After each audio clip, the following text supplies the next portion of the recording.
எல்லாருக்கும் வணக்கம். ஸ்கெட்சப்பில் இது என்னோடய ஃபஸ்ட்டு வீடியோ. இந்த வீடியோவில் பார்த்திங்கன்னா டாப் வியூ செக்ஷன் கட் பண்ணிவிட்டு லேஅவுட்க்கு எப்படி செட் பண்ணுறது தான் நம்ம இப்போ பார்க்க போகிறோம். அதுக்கு நான் ஆல்ரெடி க்ரியேட் பண்ண ஒரு மாடல் எடுத்திருக்கேன். ஸோ அந்த மாடலை நான் டாப் வியூவில் கட் பண்ணிவிட்டு லேஅவுட்க்கு செட் பண்ண போகிறேன். இதுதான் நான் இப்போ ரெடி பண்ணிவிட்டு உங்களுக்கு காட்ட போகிறேன். ஃபஸ்ட்டு இந்த மாடலில் நான் ஃபஸ்ட்டு சேவ் பண்ணிக்கிறேன். ஸோ ஏன்னா சீன் செட் பண்ணால் தான் அந்த சீனை தான் நம்ம வந்து லேஅவுட்க்கு எக்ஸ்போர்ட் பண்ணுவோம். ஸோ அதுக்கு நான் ஃபஸ்ட்டு என்ன பண்ணிக்கிறேன்னா வியூவில் போயிட்டு அனிமேஷனில் போய் ஆட் சீன் பண்ணிக்கிறேன். ஆட் சீன் பண்ணிவிட்டு அந்த சீன் நேம் பார்த்திங்கன்னா செக்ஷன் வியூன்னு நான் நேமிங் கொடுத்துக்கிறேன். ஸோ நீங்கள் எந்த நேம் கொடுத்துட்டாலும் ஒன்றும் ப்ராப்ளம் இல்லை. நான் செக்ஷன் நேமிங் கொடுத்துட்டேன். இப்போது என்னோடய டூல் பாரில் செக்ஷன் செலக்ட் பண்ணிவிட்டு எனக்கு நேமிங் பார்த்திங்கன்னா செக்ஷன் 1 சிம்பிள் 1. ஸோ நான் இப்போது டாப் வியூ செக்ஷன் கட் பண்ணுறதுனால நான் வந்துட்டு என்னோடய செக்ஷனை மூவ் பண்ணிவிட்டு எந்த பொசிஷனில் நான் ரெண்டர் எடுக்கணுமோ, அதாவது எக்ஸ்போர்ட் பண்ணணுமோ அந்த ஹைட்டுக்கு நான் செட் பண்ணிக்கணும். யூஸ்வலாக நம்ம 7 feet அபோவ் ரெண்டர், அதாவது லிண்டர் லெவலுக்கு அபோவ் வச்சோன்னா நம்மளுக்கு வந்துட்டு டோர்ஸ் விண்டோஸ் எல்லாமே உங்களுக்கு எங்கெங்கே பொசிஷனிங் இருக்குன்றது தெரியும். ஸோ அதனால் நான் என்ன பண்ணியிருக்கேன்னா அபோவ் 7 feet வைக்கிறேன். நான் வந்துட்டு வால் திக்னஸோடு சேர்த்துட்டு எடுக்கிறேன். ஸோ இதை நான் வந்து டாப் வியூவில் செட் பண்ணிக்கிறேன். வியூவில் போய்ட்டு டாப் வியூ செட் பண்ணிக்கிறேன். நீங்கள் பார்த்தீங்கன்னா இதில் வந்துட்டு 3D மாடல் டைப்பில் இருக்கும். ஸோ நான் அதை என்ன பண்ணிக்கணும்னா ஹிடன் லைனுக்கு நான் மாற்றணும். அதுக்கு நான் ஸ்டைலில் போய்ட்டு ஹிடன் ஸ்டைலை நான் செலக்ட் பண்ணுறேன். ஸோ ஹிடன் லைன் ஸ்டைல் நான் செலக்ட் பண்ணுறதுனால எனக்கு என்ன ஆகும்னா லைன் வியூ மட்டும்தான் இருக்கும். இன்னொன்று நான் வந்து இது டாப் வியூ செட் பண்ணாலும் எனக்கு வந்து வால் ஆங்கிளில் தெரியுது. ஸோ அது எனக்கு தெரியக்கூடாதுன்றதுக்காக நான் என்ன பண்ணுறேன்னா கேமராவில் போயிட்டு பேரலல் ப்ரொஜெக்ஷன் அதை செலக்ட் பண்ணேன்னா எனக்கு வந்துட்டு ஆங்கிள் இல்லாமல் எக்ஸாக்ட்டு டாப் வியூ எனக்கு கிடச்சிடும். ஸோ இந்த பிளானில் பார்த்தா ஃபில்லிங் இருக்குது. ஸோ நான் வந்து செக்ஷன் ஃபில்லிங்கை எடுக்கணும். ஸோ அதுக்கு நான் என்ன பண்ணணும்னா அன்டிக் பண்ணுறதுக்கு ஸ்டைல்ஸில் போயிட்டு எடிட்டில் போயிட்டு மாடலிங் எடிட் இருக்கும். ஸோ அதை செலக்ட் பண்ணிவிட்டு செக்ஷனோட ஃபில்லை ரிமூவ் பண்ணிடுறேன். அடுத்தது பார்த்திங்கன்னா section line with wall thickness எனக்கு வந்துட்டு யூஸ்வலாக நான் 2 வச்சுக்கிறேன். ஏன்னா 3 வச்சா இன்னும் டார்க்காக இருக்கும், 1 வச்சா லைட்டாக இருக்கும். ஸோ நான் 2 வச்சுக்கிறேன். இப்போ பார்த்தா எனக்கு வந்துட்டு டாப் செக்ஷன் கிடச்சிடுச்சு. இதில் பார்த்திங்கன்னா சோஃபாஸ் அண்ட் அதர் ஃபர்னிச்சர்ஸ்லாம் பார்த்திங்கன்னா உங்களுக்கு விசிபிளாக இல்லை ஃபுல்லாக. ஸோ நான் அதுக்கு எனக்கு வந்து ப்ரொஃபைல் நான் செலக்ட் பண்ணணும். அதில் நான் என்ன பண்ணணும்னா எடிட்டில் போயிட்டு எட்ஜஸ்னு ஒரு கமாண்ட் இருக்குது, ஃபஸ்ட் ஒன்று. அதை செலக்ட் பண்ணிவிட்டு ப்ரொஃபைலை நான் வந்து டிக் பண்ணிக்கிறேன். ஸோ டிக் பண்ணுறதுனால எனக்கு வந்துட்டு சோஃபாஸ் அண்ட் அதர் ஃபர்னிச்சர்ஸ் எல்லாமே எனக்கு இப்போ கிடச்சிருச்சு. இப்போ உங்களுக்கு எல்லா ப்ரொஃபைலுமே விசிபிளாக தெரிஞ்சிருச்சு. இந்த ஸ்டேஜில் நான் வந்து இந்த டாப் வியூ செக்ஷனை லேஅவுட்க்கு சென்ட் பண்ணோம். ஸோ நான் என்ன பண்ணேன்னா ஃபைலில் போயிட்டு சென்ட் டு லேஅவுட் செலக்ட் பண்ணுறேன். ஸோ செலக்ட் பண்ணிவிட்டு ஓகே கொடுக்குறேன். கொடுத்துட்டேன்னா எனக்கு வந்து லேஅவுட் பேஜுக்கு கொண்டு போயிடும் இது. ஸோ எனக்கு இப்போது லேஅவுட் பேஜ் ஓப்பன் ஆகிட்டுருக்கு.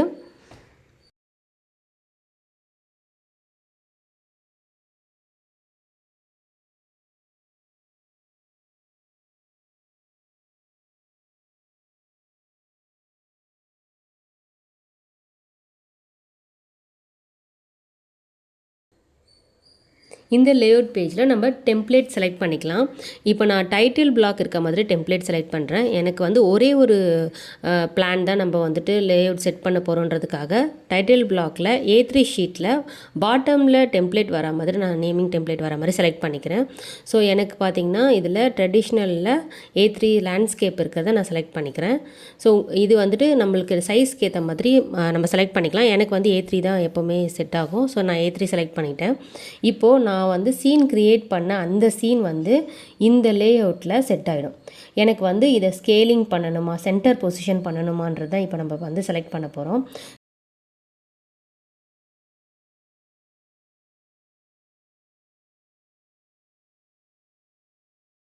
ஸோ கீழே பார்த்தீங்கன்னா நேமிங் பிளேட் நம்ம சேஞ்ச் பண்ணிக்கலாம். நான் வந்து லேயரில் ஒரு நியூ லேயர் ஆட் பண்ணிவிட்டு லேயர் நேமிங் வந்துட்டு செக்ஷன் வியூ போட்டுன்னு நான் கொடுக்குறேன். ஸோ ஏன் இதை நான் கொடுக்குறேன்னா இந்த மொத்த செக்ஷனுமே ஒரு வியூ போட் அண்டரில் வந்துருச்சுன்னா நான் வந்துட்டு இதை செலக்ட் பண்ணிவிட்டு லாக் பண்ணிவிடுவேன். லாக் பண்ணுறதுனால எனக்கு என்ன பெனிஃபிட் இருக்குன்னா நான் அதர் கமெண்ட்ஸ் எல்லாம் கொடுக்க போகிறேன், லேயர்ஸ் எல்லாம் கொடுக்க போகிறேன். அது எதுவுமே வந்துட்டு இதை அஃபெக்ட் பண்ணாது. ஸோ நான் மூவ் ஆகாமல் நான் அதை செலக்ட் பண்ணிப்பேன். இன்னொன்று இந்த லேஅவுட்க்கு இப்போ நான் செட் பண்ண சீன் வந்து கரெக்டாக இருக்குது. எனக்கு சீன் வேணும்னாலும் நான் வந்துட்டு சைஸை வந்துட்டு பெருசு பண்ணிக்கலாம். ஸோ அதுக்கு என்ன பண்ணணும்னா இந்த செக்ஷனை வந்துட்டு செலக்ட் பண்ணிவிட்டு தான் மாற்ற முடியும். இப்போ நெக்ஸ்ட் பார்த்திங்கன்னா டைமென்ஷனு. நான் டைமென்ஷன் செலக்ட் பண்ணிவிட்டு டைமென்ஷன் ஸ்டைலில் length architectural precision ½ inch. So இது என்னென்னா நான் வந்து ஃபீட் இன்ச்சஸில் செலக்ட் பண்ணிக்கிறேன். அப்புறம் டெக்ஸ்ட் ஸ்டைலில் நான் வந்துட்டு டைம்ஸ் நியூ ரோமன் செலக்ட் பண்ணிவிட்டு ரெகுலரில் உங்களுக்கு சைஸ் பார்த்திங்கன்னா நான் வந்துட்டு 12 வச்சுக்கிறேன்.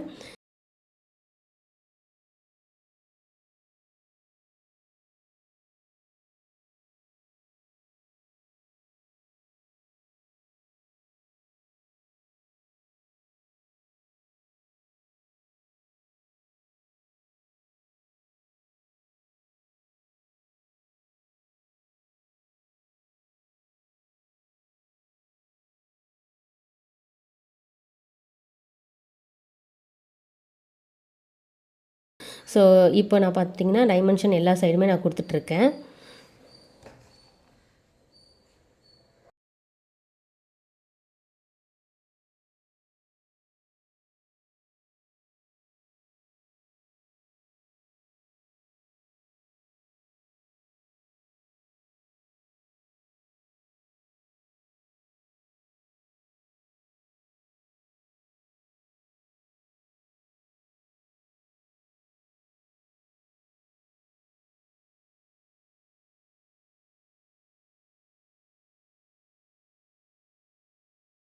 இப்போ நான் இந்த ஸ்டேஜில் லேயர் ஆட் பண்ணிவிட்டு டைமென்ஷன்னு நேமிங் பண்ணிக்கிறேன்.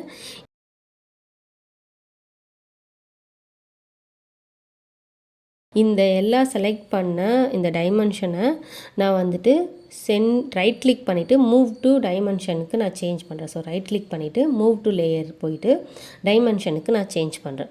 ஸோ இப்போ பார்த்தீங்கன்னா இந்த ஸ்டேஜில் எல்லாமே இந்த மூவ் ஆகிட்ருக்கும் டைமென்ஷனுக்கு. ஸோ நான் இதை லாக் பண்ணிட்டேன்னா எனக்கு வந்துட்டு இது வந்து மூவ் ஆகாது, பர்மனெண்ட்டாக இருக்கும்.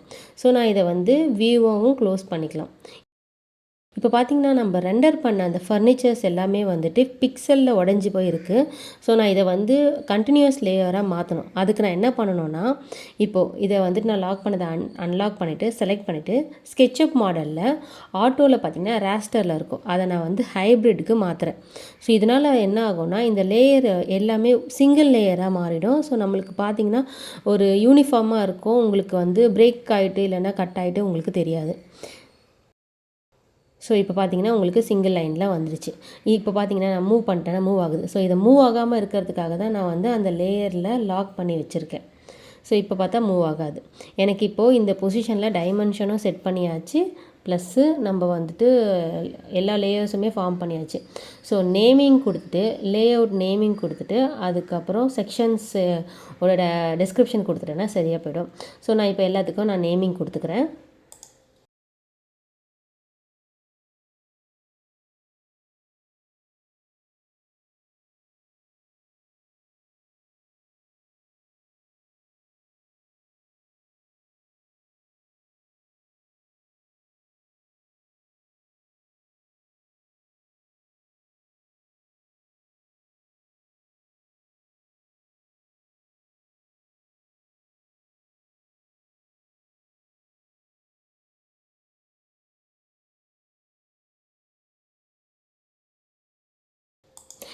ஏன் நமக்கு வந்து நேமிங் விசிபிளாக இருக்க மாட்டேங்குதுன்னா, நம்ம இந்த லேயர்ஸில் எது ஃபஸ்ட்டு இருக்கோ அதுதான் வந்து மேலே இருக்கும். ஸோ லேயரில் டாப்பில் இருக்கிறதுலாம் வந்துட்டு அதுதான் ஆர்டரோட ஃபார்மேட்டு. ஸோ நான் இப்போ இந்த டைப்பில் டெக்ஸ்ட்டுன்னு இல்லைன்னா நேமிங் கொடுத்துக்கிறேன். நான் இதில் நேமிங் கொடுத்துட்டு நம்ம செலக்ட் பண்ணோம் அந்த டெக்ஸ்ட் எல்லாத்தையுமே வந்துட்டு இதுக்கு மூவ் பண்ணிடணும், மூவ் டு லேயர் கொடுத்துடணும். அதுக்கு முன்னாடி இப்போ பார்த்திங்கன்னா இது வந்துட்டு நான் ஃப்ரண்ட்டில் கொண்டு வந்துடுறேன். பார்த்திங்கன்னா நான் ஹைட் பண்ண உடனே இதெல்லாம் தெரியுதுல்ல, இது எல்லாத்தையும் செலக்ட் பண்ணிவிட்டு ரைட் கிளிக் பண்ணிவிட்டு move to layer text. So எனக்கு இப்போ எல்லாமே டெக்ஸ்ட்டில் மூவ் ஆகிடுச்சு. இந்த ஸ்டேஜில் நான் வந்து இதை ஃப்ரண்ட்டில் பொசிஷனிங் பண்ணேன்னா எனக்கு வந்து இது ஃப்ரண்ட்டில் வரும். ஸோ இதுதான் நம்மளுக்கு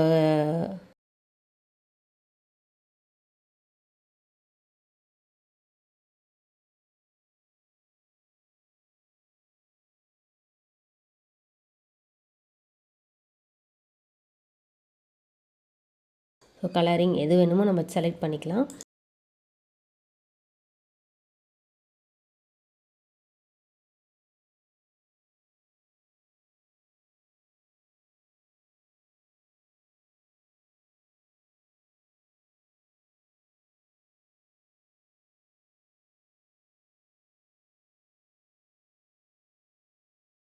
இப்போ பார்த்தீங்கன்னா நான் ஃப்ரண்ட்டில் டெக்ஸ்ட் கொண்டு வந்ததுனால இனி மேலே வந்துருச்சு உங்களுக்கு.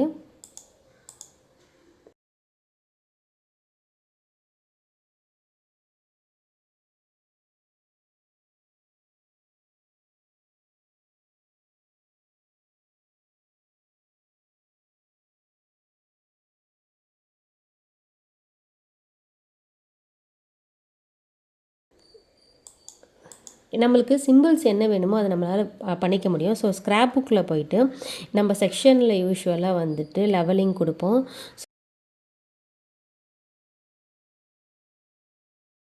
ஸோ நம்ம அதை லெவலிங் இங்கே எடுத்துகிட்டு வந்துட்டு இதை நேமிங் பண்ணிக்கலாம். செக்ஷன் வியூன்னு, இது நம்ம கிரவுண்ட் ஃப்ளோர் செக்ஷன் பண்ணுறதுனால கிரவுண்ட் ஃப்ளோர்னு போட்டுடலாம்.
எக்ஸ்போர்ட் பண்ணிக்க முடியும்.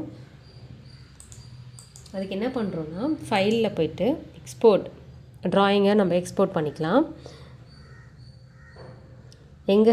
எங்கே சேவ் பண்ணணுமோ அங்கே செக்ஷன் பிளான்னு நீங்கள் சேவ் பண்ணிட்டீங்கன்னா இது நம்மளுக்கு எக்ஸ்போர்ட் ஆகிடும்.